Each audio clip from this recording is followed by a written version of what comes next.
অলস স্বামী ও তার পরিশ্রমী স্ত্রী। শিউলি সকাল সকাল উঠে কাজ করে আর হিরু ঘুমায়। আরো 5 মিনিট ঘুমায়, বউ তো আছেই। এই বলে হিরু ঘুমায় পড়ল। তারপর শিউলি বাজারে যাওয়ার সময়, সারাদিন কাজ করি, তবুও সে একটু সাহায্য করে না। চার দোকানে বসে হিরু আড্ডা দিচ্ছে, তখন চাচা এসে খোঁচা দিয়ে বলে, হিরে হিরু, বউ না থাকলে না খেয়ে মরতিস।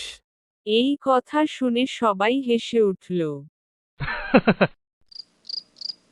হিরু রাতের বেলা খেতে বসে খাবার নেই দেখে শিউলিকে ডেকে জিজ্ঞেস করল, এই শিউলি, খাবার কই? কাজ না করলে খাবার পাবে না। এই শুনে হিরু রাতে না খেয়ে ঘুমিয়ে পড়ল। এতদিনে হিরু তার নিজের ভুল বুঝতে পেরে শিউলির হাতে হাতে সব কাজ করতে আরম্ভ করল। অলসতা ছাড়লে সংসার হাসে।